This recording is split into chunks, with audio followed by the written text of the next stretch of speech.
Het bloed druppelde nog van de handen van Marcus Antonius Tonius toon. Hij besefte dat hij bedrogen was, niet door de vijand, niet door het verraad van een rivaliserende generaal, maar door een vrouw die de kaart van de Middellandse Zee tot haar persoonlijke schakbord had gemaakt, terwijl hij zijn eigen troepen zich tegen hem zag keren in de woelijke wateren bij Actium, kristalliseerde in verschrikkelijke waarheid zich in zijn geest.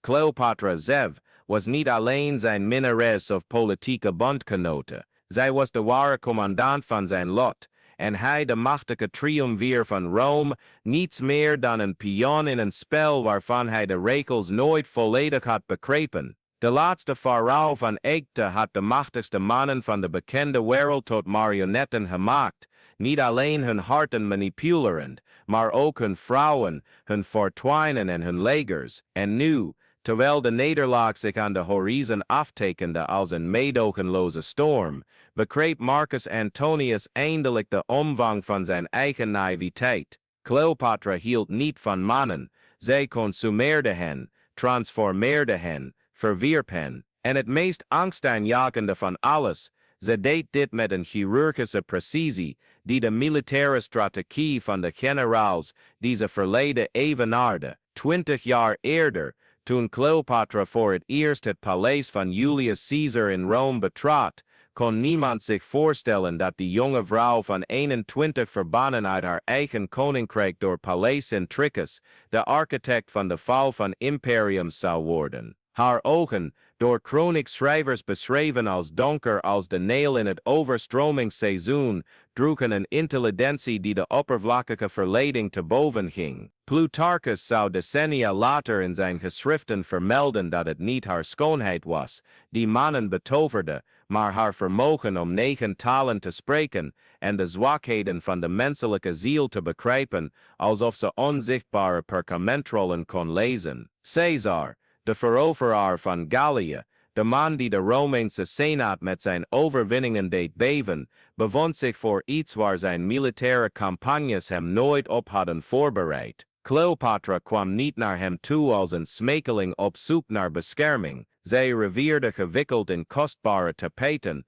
als een zeldzaam kunstwerk dat zich ontvouwt om zijn ware aard pas te onthullen, wanneer de waarnemer dicht genoeg bij is om door zijn essentie te worden gevangen. En gevangen werd hij. De eerste tekenen van Caesars transformatie waren bijna onmerkbaar. Oudgediende senatoren merkten op dat zijn beslissingen over Egypte curieus gunstig waren voor de Ptolemaïsche belangen. Cicero, in vertrouwelijke brieven aan naaste vrienden, gaf uiting aan zijn ongerustheid.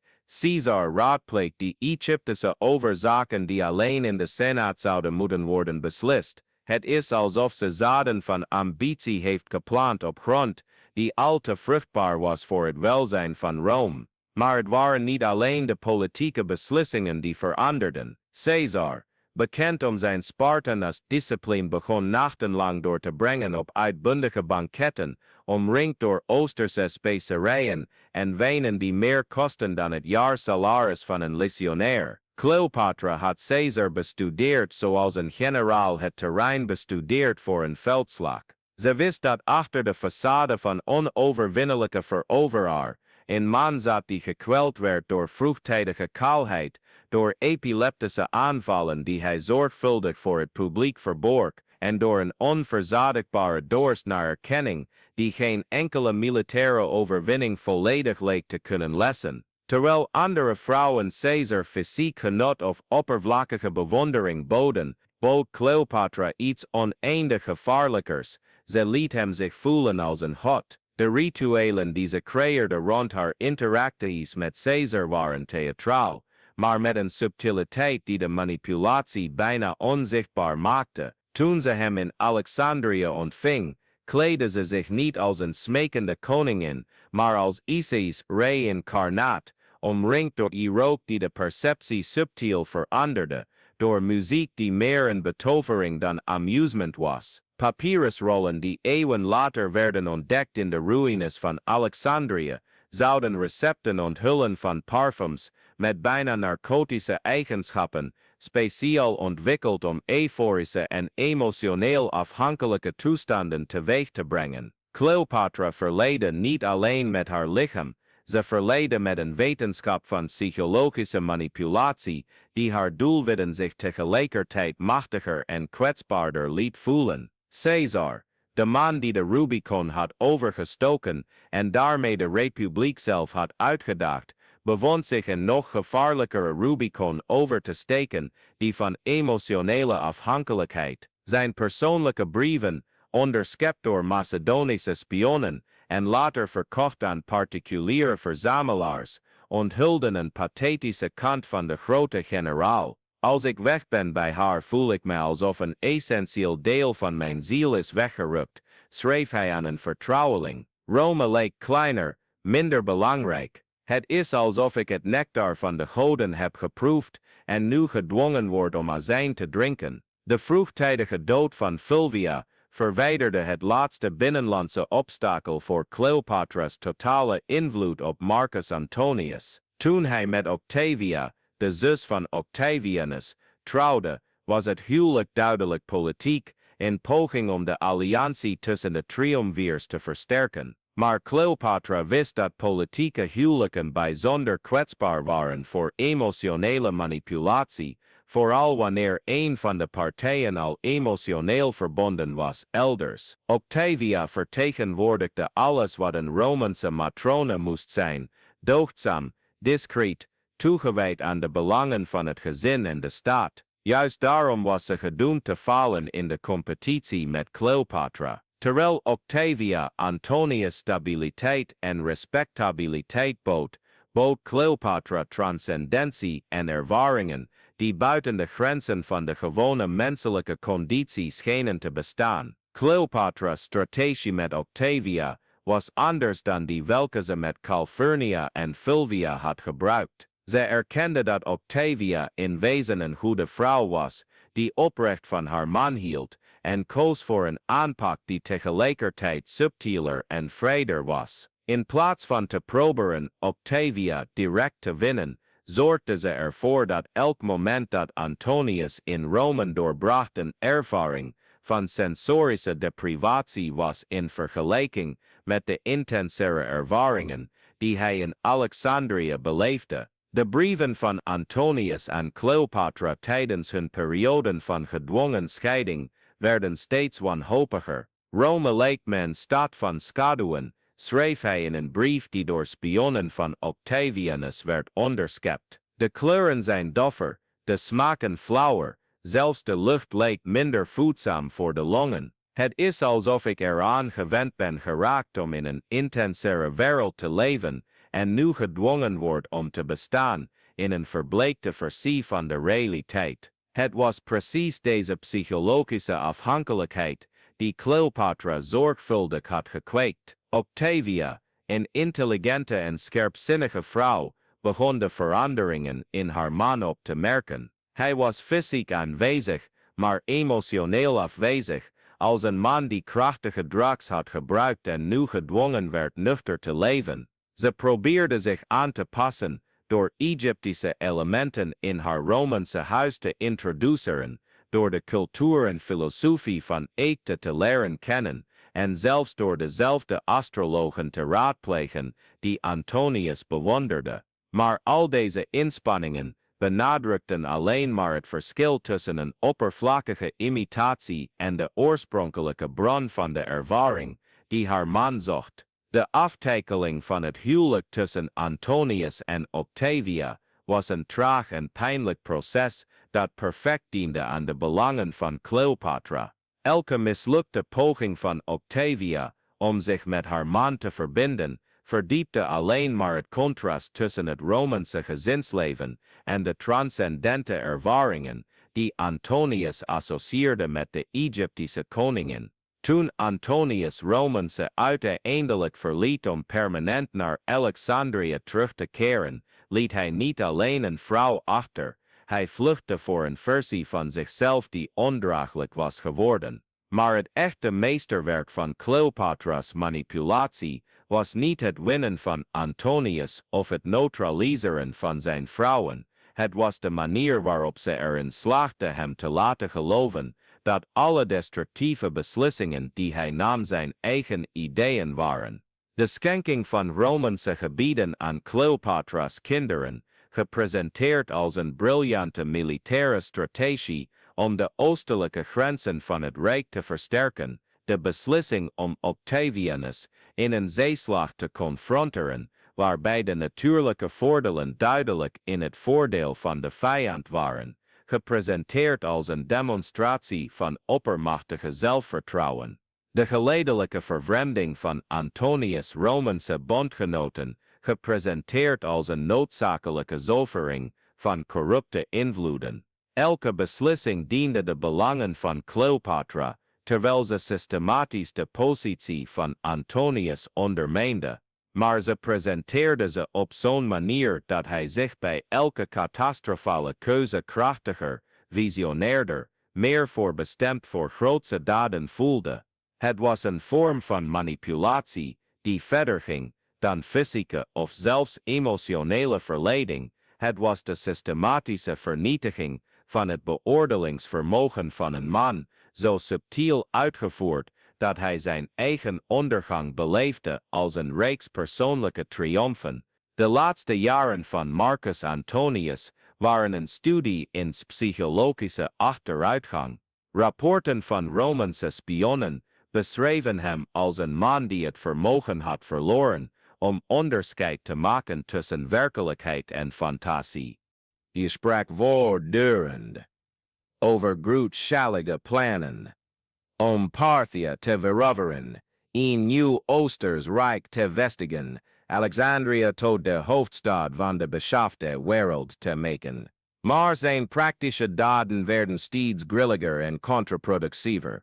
Tijdens de voorbereidingen op de slag bij Actium rapporteerden getuigen afleveringen waarin Antonius volledig leek te staan van de realiteit van de militaire situatie. Hij stond erop om muzikanten, koks gespecialiseerd in Egyptische gerechten, en zelfs in kleine draagbare toren met korende planten, Alexandria mee te nemen.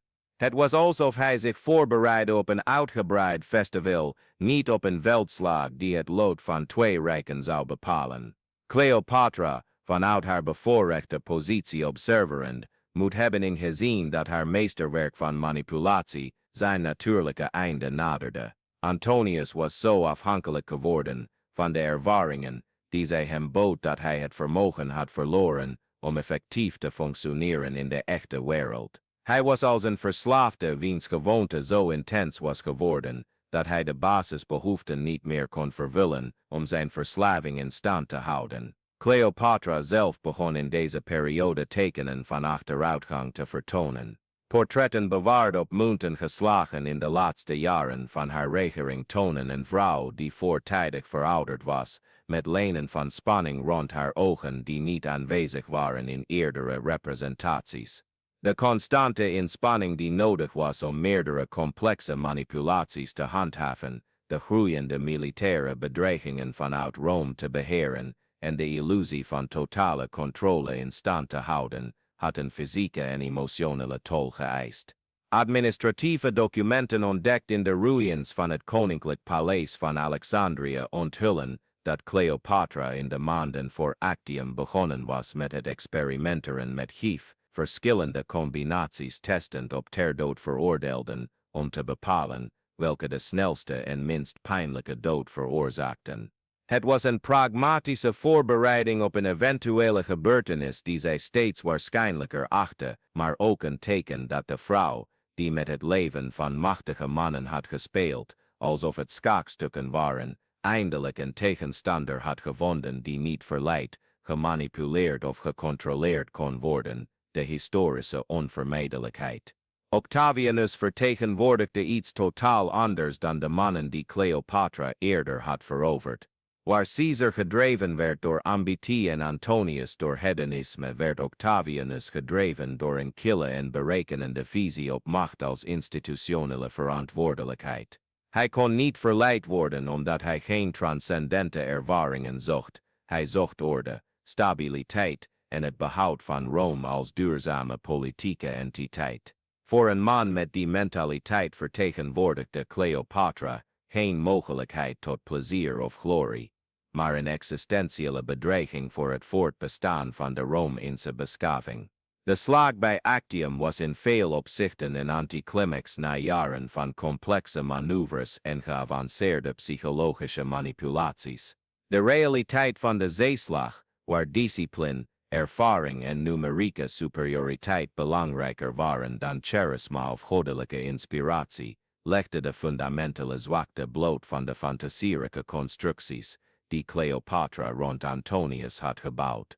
Toen de schepen van Antonius begonnen over te lopen naar de kant van Octavianus, moet hij een moment van verschrikkelijke helderheid hebben ervaren. Al die jaren van beslissingen, die briljant leken in de bedwelmende atmosfeer van Alexandrië, bleken te zijn wat ze werkelijk waren, de progressieve stappen van een man die naar de slachtbank werd geleid door iemand die hij voor een redder had aangezien. De troepen die hem in de steek lieten waren geen verraders, het waren mannen die eindelijk bevrijd waren van een invloed die hun oordeel jarenlang had verstoord. De vlucht van Cleopatra tijdens de slag, waarbij ze het grootste deel van de Egyptische vloot meenam, was de laatste daad van een manipulatie die tientallen jaren had geduurd. Ze verliet Antonius op het moment dat hij haar het meest nodig had, maar deed dit op zo'n dramatische manier dat hij haar volgde, zijn eigen troepen verlatend in een laatste demonstratie van hoe volledig zij zijn wil had gedomineerd. De laatste dagen van Marcus Antonius in Alexandrië waren een afdaling naar de psychologische hel. Getuigen beschreven een man die wisselde tussen episodes van oncontroleerbare woede en perioden van bijna volledige katatonie. Hij had niet alleen een veldslag verloren, maar zijn hele identiteit als Romeinse generaal, als politieke leider, als een man die in staat was tot rationele beslissingen. Cleopatra had hem zo volledig getransformeerd dat hij, zonder haar om zijn realiteit te definiëren, niet meer kon functioneren. Maar zelfs in zijn verslechterde toestand behield Antonius een zielige loyaliteit aan de vrouw die zijn ondergang had georchestreerd. Toen hij het valse nieuws ontving dat Cleopatra zelfmoord had gepleegd, was zijn eerste reactie niet woede of verraad, maar wanhoop dat hij de enige persoon had verloren die zijn bestaan betekenis gaf. Zijn daaropvolgende zelfmoord, uitgevoerd met zijn eigen zwaard in een onhandige poging om op het lemmet te vallen, was de laatste daad van een man die volledig het vermogen had verloren om onafhankelijk te bestaan van de realiteit die door een ander was gecreëerd. De werkelijke dood van Cleopatra, toen die eindelijk plaatsvond, was een zorgvuldig georchestreerde gebeurtenis die meerdere doelen diende. Ze ontnam Octavianus het plezier om haar als oorlogsbout in Rome tentoon te stellen, bewaarde haar historische imago als tragische en romantische figuur in plaats van een verslagen politica, en belangrijker nog, behield ze tot het einde de narratieve controle over haar eigen verhaal. Zelfs in de dood bleef zij de regisseur van haar eigen stuk. De methoden die zij gebruikte, of het nu werkelijk een giftige slang was, gif aangebracht op een naald, of een andere dodelijke substantie, bleven opzettelijk ambigu. Het was een ambiguïteit die haar historische belangen diende, waardoor haar dood een mysterie werd, dat ervoor zou zorgen dat zij gedurende millennia herinnerd en bediscussieerd zou worden. Zelfs in haar laatste momenten manipuleerde Cleopatra de toekomstige perceptie van hedendaagse gebeurtenissen. De analyse van de lange termijn effecten van Cleopatra's manipulaties onthult de ware omvang van haar historische impact. Zij vernietigde niet alleen twee van de machtigste mannen van haar tijd, zij veranderde fundamenteel de loop van de westerse geschiedenis. Als Caesar langer had geleefd als Antonius zijn militaire beoordelingsvermogen had behouden, als een van beiden had weerstaan aan haar invloed, dan zou de ontwikkeling van het Romeinse Rijk een heel ander pad hebben gevolgd. De opkomst van Octavianus tot Augustus, de eerste keizer van Rome, was grotendeels een reactie op de instabiliteiten die werden gecreëerd door Cleopatra's invloed op zijn voorgangers. Het Romeinse keizersysteem, met zijn nadruk op discipline, orde en wantrouwen tegen Oosterse invloeden was specifiek ontworpen het soort manipulatie dat zij had uitgeoefend te voorkomen. Vanuit een historisch perspectief kan men stellen dat Cleopatra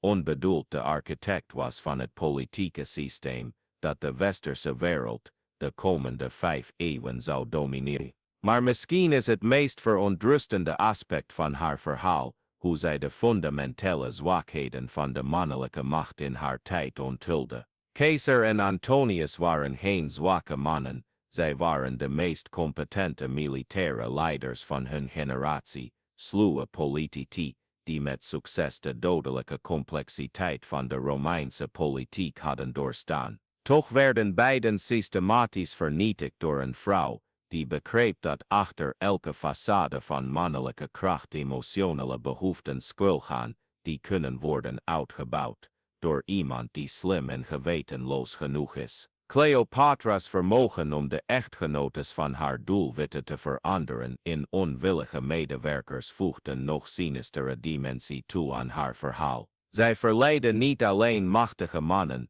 zij corrumpeerde de huiselijke instellingen zelf die weerstand tegen haar invloed hadden moeten bieden. Calpurnia, Fulvia en Octavia werden, elk op hun eigen manier, verlengstukken van Cleopatra's wil, vrouwen die hun echtgenoten hadden moeten beschermen tegen externe manipulatie, maar die in plaats daarvan hun ondergang vergemakkelijkten. Het verhaal van Cleopatra confronteert ons met ongemakkelijke vragen over de aard van machtmanipulatie en menselijke kwetsbaarheid. Zij toonde aan dat zelfs de machtigste mannen verrassend vatbaar zijn voor geavanceerde psychologische manipulatie, dat liefde kan worden ingezet als wapen met verwoestende effecten, en dat intelligentie die zonder morele beperkingen wordt toegepast de loop van de geschiedenis kan veranderen op manieren die door de millennia heen weerklinken. Haar nalatenschap is tegelijkertijd een waarschuwing en een fascinatie, een waarschuwing over de gevaren van het toelaten dat niet herkende emotionele behoeften uitbouwbare zwakheden worden. Een fascinatie voor de mogelijkheid dat één enkele persoon, gewapend met alleen intelligentie en begrip van de menselijke natuur, de bestemming van hele rijken kan manipuleren. De parallellen met moderne manipulatoren zijn onvermijdelijk en verontrustend. Net als Cleopatra identificeren zij de onvervulde emotionele behoeften van hun doelwitten en bieden zij ervaringen die de gewone werkelijkheid lijken te overstijgen. Net als zij neutraliseren zij potentiële bronnen van weerstand door natuurlijke bondgenoten van het slachtoffer te veranderen in onwillige medewerkers. In net als zij behouden. Zij de controle door hun slachtoffers te laten geven dat destructief beslissingen hun eigen ideeën zijn, ervaringen van persoonlijke empowerment. Het fundamentele verschil is dat Cleopatra opereerde op een historische schaal met gevolgen die beschavingen vormden. Haar methoden waren uitgewerkt tot in de kunst. Haar manipulaties zo verfijnd dat ze nog steeds worden bestudeerd als meesterwerken van toegepaste psychologie. Zij was niet alleen een manipulator, zij was een kunstenares van manipulatie, een figuur die de exploitatie van menselijke zwakheden tot het niveau van een exacte wetenschap verhief. Wat haar verhaal bijzonder angstaanjagend maakt, is de perceptie dat zij waarschijnlijk de destructieve aard van haar daden volledig begreep. Haar persoonlijke brieven, de weinige fragmenten die de vlammen die de bibliotheek van Alexandria verwoesten hebben overleefd, onthullen een geest die koud de effecten van haar manipulaties op haar slachtoffers analyseerde. Caesar is afhankelijker geworden van onze verbinding dan ik aanvankelijk voorzag, schreef zij in een gecodeerde brief die in de 20e eeuw werd ontdekt. De intensiteit van de ervaringen zou moeten worden aangepast om zijn functionaliteit als politieke leider te behouden. Het was een wetenschappelijke benadering van psychologische vernietiging, uitgevoerd door iemand die precies wist wat ze deed en ervoor koos om door te gaan, zelfs toen de menselijke kosten duidelijk werden. Caesar vertoonde in zijn laatste jaren tekenen van wat moderne psychologen zouden herkennen als ernstige emotionele afhankelijkheid. Antonius ontwikkelde wat tegenwoordig zou worden gediagnosticeerd als psychotische episodes, perioden waarin hij volledig het contact met de werkelijkheid verloor. Beide mannen werden, om verschillende redenen, verminderde versies van zichzelf onder de invloed van Cleopatra. Maar misschien is het meest verontrustende aspect van haar verhaal hoe zij laat zien hoe gemakkelijk intelligente en machtige mensen systematisch kunnen worden, vernietigd door iemand die hun psychologische behoeften beter begrijpt dan zijzelf. Caesar heeft nooit erkend dat zijn passie voor Cleopatra in feite een zorgvuldig gekweekte afhankelijkheid was van ervaringen die zij volledig controleerde. Antonius heeft nooit begrepen dat zijn spirituele transformatie in Alexandrië in werkelijkheid in progressieve verslechtering was van zijn beoordelings- en besluitvormingsvermogen. Beide mannen stierven in de overtuiging dat hun relaties met Cleopatra de meest betekenisvolle en transcendente ervaringen van hun leven waren geweest. In tragische zin hadden ze gelijk. Hun relaties met haar waren inderdaad transformerend. Alleen niet op de manier die zij zich hadden voorgesteld. In plaats van hen tot voorheen onvoorstelbare hoogten van menselijke ervaring te verheffen, had zij hen geleid naar diepten van afhankelijkheid en dysfunctie, waardoor het voor hen onmogelijk werd om effectief in de echte wereld te functioneren. De uiteindelijke ironie van het verhaal van Cleopatra is dat ze uiteindelijk zelf het slachtoffer werd van haar eigen manipulaties. Jarenlang moest ze constant moeite doen om controle te houden over meerdere machtige individuen, elk met hun eigen complexe psychologische behoeften, en dat eiste een verwoestende tol. Portretten uit haar laatste jaren tonen een vrouw die voortijdig verouderd was, geconsumeerd door de spanning van het in stand houden van uitgekiende constructies van alternatieve realiteiten die te groot waren geworden om nog langer vol te houden. Tragischer nog, ze was zo vast komen te zitten in haar eigen manipulaties, dat ze het vermogen verloor om oprechte menselijke relaties te vormen. Haar kinderen zagen haar, volgens verslagen van leraar en bedienden, meer als een natuurkracht dan als een moeder. Haar adviseurs waren te bang om eerlijke perspectieven te bieden over de duurzaamheid van haar lange termijn strategieën. Zelfs haar latere geliefden waren in wezen objecten van manipulatie in plaats van oprechte emotionele partners. Cleopatra's uiteindelijke eenzaamheid, omringd door mensen die ze had veranderd in verlengstukken van haar eigen wil, vertegenwoordigd in vorm van isolatie die de gewone menselijke ervaring oversteekt. Ze was gevangene geworden van haar eigen manipulatieve genialiteit, niet in staat om authentieke menselijke connecties te ervaren. Omdat ze iedereen om haar heen had getraind om alleen maar terug te reflecteren wat ze wilde zien. Toen de muren uiteindelijk om haar heen begonnen te sluiten, toen duidelijk werd dat zelfs haar buitengewone intelligentie de militaire realiteit van Rome onder Octavianus niet kon overwinnen, stond ze tegenover het vooruitzicht van de dood, niet alleen als een politieke nederlaag, maar als een bevrijding van een bestaan dat fundamenteel onmenselijk was geworden. Haar laatste woorden, volgens getuigen, waren: eindelijk kan ik stoppen met acteren. Het was een verwoestende erkenning dat haar hele volwassen leven in zorgvuldig georchestreerde performance was geweest, in voortdurende oefening in manipulatie, die niet alleen haar slachtoffers had geconsumeerd, maar ook haarzelf. De vrouw die machtige mannen tot marionetten had gemaakt,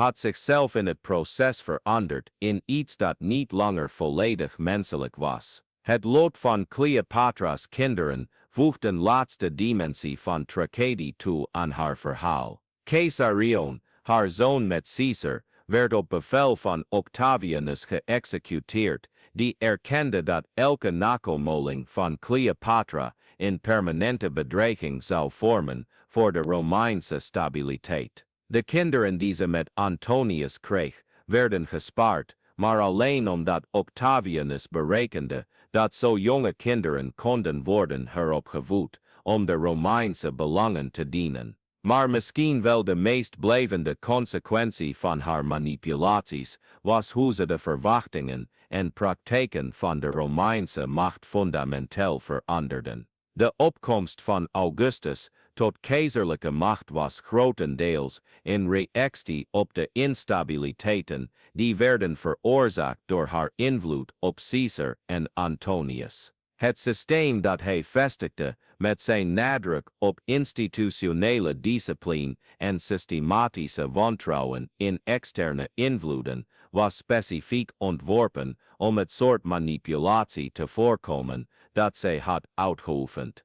Eeuwen na haar dood zouden Romeinse keizers worden gewaarschuwd voor de gevaren van de Cleopatra's, intelligente en ambitieuze vrouwen, die verleiding en psychologische manipulatie konden gebruiken om mannelijke macht te ondermijnen. Er werden wetten uitgevaardigd die de invloed van keizerlijke echtgenotes en geliefden beperkten. Spionagesystemen werden specifiek ontwikkeld om tekenen van emotionele manipulatie op te sporen binnen de heersende elite. Vanuit een breder historisch perspectief kan men stellen dat Cleopatra onbedoeld verantwoordelijk was voor de schepping van een van de meest paranoïd en systematisch repressieve samenlevingen uit de oudheid. Het Romeinse Rijk, in zijn volwassen vorm, was een machine die ontworpen was om precies het soort invloed te voorkomen